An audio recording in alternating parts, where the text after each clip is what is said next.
We have a compromise. We have a compromise. All of Washington is celebrating. Now, it doesn't matter what's in the compromise. Anytime there is a compromise, all of the pundits and reporters and Republicans and Democrats on Capitol Hill go crazy. Yes, compromise. Yes, we did it. So what exactly did they do? Well, this is on background check, so it looks like something's going to pass. Whoa, okay, maybe. It's not set in stone yet, and the NRA is still opposed. So what is going to pass? Well, gun show loophole, they're getting rid of it. That sounds pretty good, right? And online sales also. Now, it doesn't mean they're getting rid of it that, like, it can't happen. It just means you need to do a background check. It's the most simple thing in the world. As we've said a million times, 91% of Americans agree that there should be background checks there. But don't get too excited, because there's a loophole. The loophole is, well, if you guys just know each other and it's just a private sale, that's totally okay. Well, that creates a bit of a problem, right? Adam Winkler, who is one of the top experts in the country about this, he's a law professor at UCLA. He's the author of Gunfight, The Battle Over the Right to Bear Arms in America, respected by both sides. He says it doesn't close the private sale loophole, it just reshapes it. In fact, look at this. He says, quote, private sales still won't require a background check so long as they occur outside a gun show or without a publicized advertisement.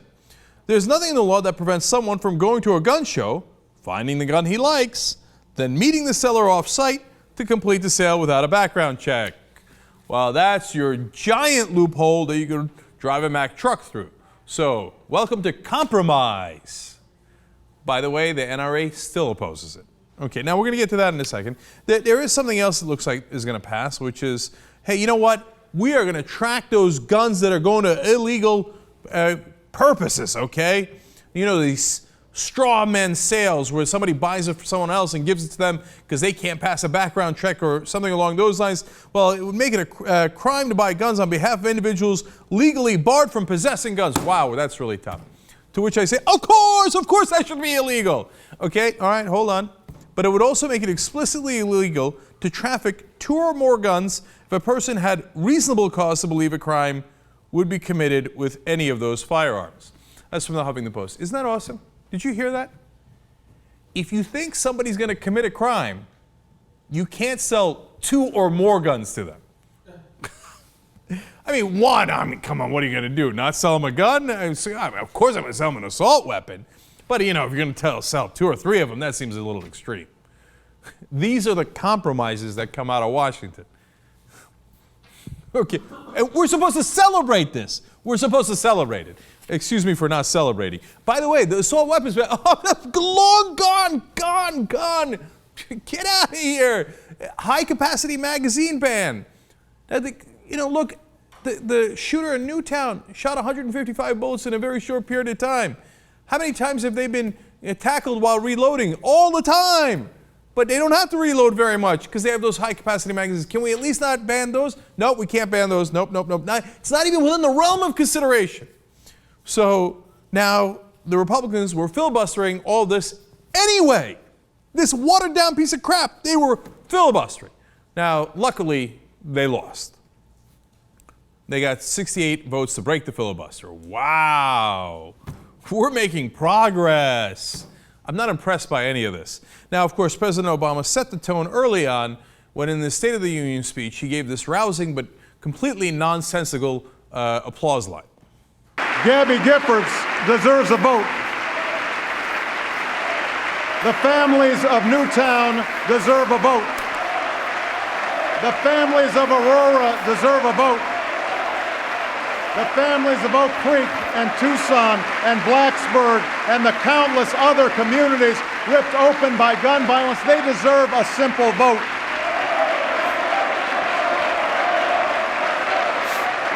Now, I pointed it out back then that all he asked was for a vote. He didn't ask to win the vote. So finally, he's getting a vote, but not on the things that he said he wanted to vote on. Assault weapons, high-capacity magazines, etc. Not even on a universal background check. This is a non-universal background check. This is a background check if you're an idiot and you can't get past it, right? All you got to do is go to the parking lot and buy the gun there.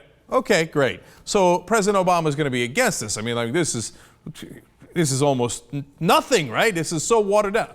You know Obama, you know where this is. Of course not! He immediately signs on. Well, he says, quote, this is not my bill, and there are aspects of the agreement that I might prefer to be stronger. There are good people on both sides of this issue, and we don't have to agree on everything to know that we've got to do something to stem the tide of gun violence. Now, a lot of work remains. The Senate must overcome obstruction by defeating a threatened filibuster and allow a vote on this and other common sense reforms to protect our kids and our communities. Any bill still has to clear the House. Understand all the things he's doing there? Well, you know, I didn't give you what you wanted, but it's a tiny bit. It's a 5% change. Mission accomplished. Historic gun reform. And look at that, we got to overcome a filibuster. Oh, we did. Oh, thanks God, we finally got a vote on it. Whoop, you frickin' do. And by the way, you see that? No, but don't get me wrong. Even though I didn't get 99.5% of what I wanted, it still has to clear the House. Don't worry about me. I immediately say yes. Oh, worry about the Republicans. What if they won't say yes in the House? He then goes on to say, so I'm going to keep asking the American people to stand up and raise their voices because these measures deserve a vote, and so do the families and communities they're designed to protect. Okay, so that's the one side of the equation. He gets very little of what he wanted, and he's firing off fireworks, right? And saying, I'm going to work hard, and I'm going to lobby for this watered down, tiny little bit of reform. Now, we turn to the NRA. What is their position? Now, they got almost everything they wanted. They don't even mind the provision that if you're selling to a guy you know is going to commit a crime, you shouldn't sell him 2 guns. Wow, okay, we got him on that one. Okay, thanks God, right?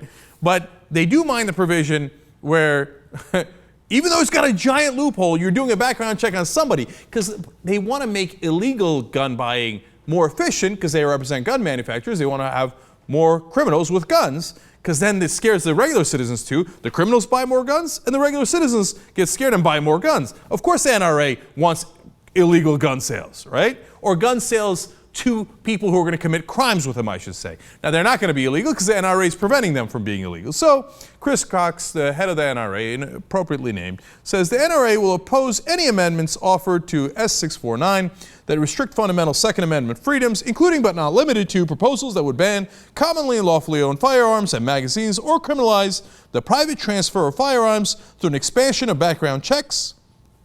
This includes the misguided compromise proposal drafted by Senators Joe Manchin, Pat Toomey, and Chuck Schumer. As we have noted previously, expanding at gun shows or elsewhere will not reduce violent crime or keep our kids safe in their schools. Given the importance of these issues, votes on all anti-gun amendments or proposals will be considered in NRA's future candidate evaluations. In other words, no, nothing. That's what we give you in return, okay?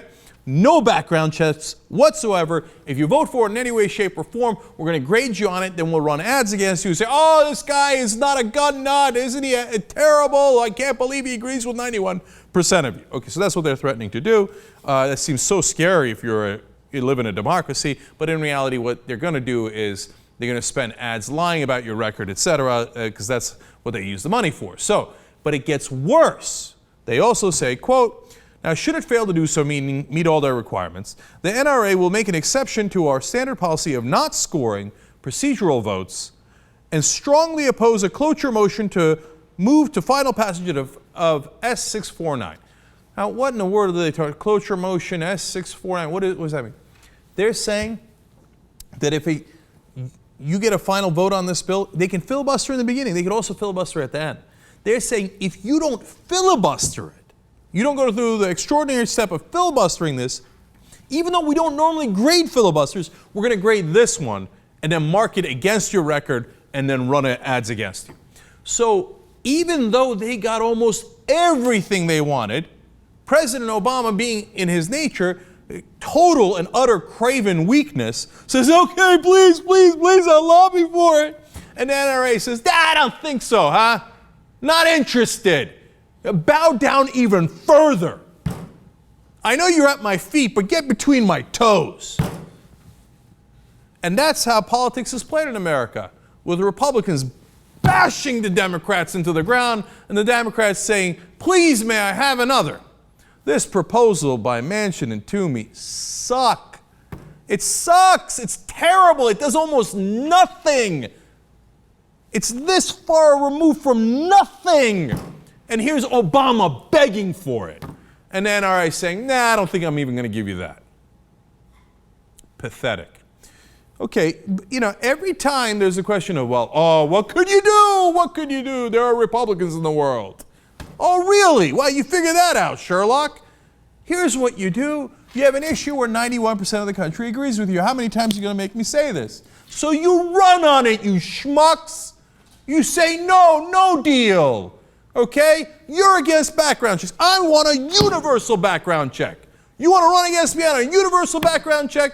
No loopholes, no exceptions. Great, run against me. And then you take your money, and Bloomberg's giving you money.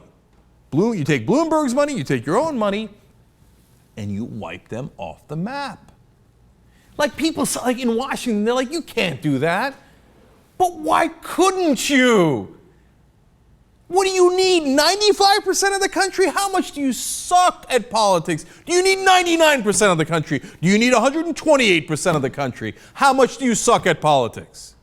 You give me 91% on any issue, and I will break my opponent's back and drink his spinal fluid. But these Democrats are like, oh, no, okay, please, please, pretty please. Only 91% agree with us. Compromise, compromise, compromise. Oh, no, you won't even accept that. I'm so pathetic. You sicken me. How does anybody call themselves a Democrat in good conscience?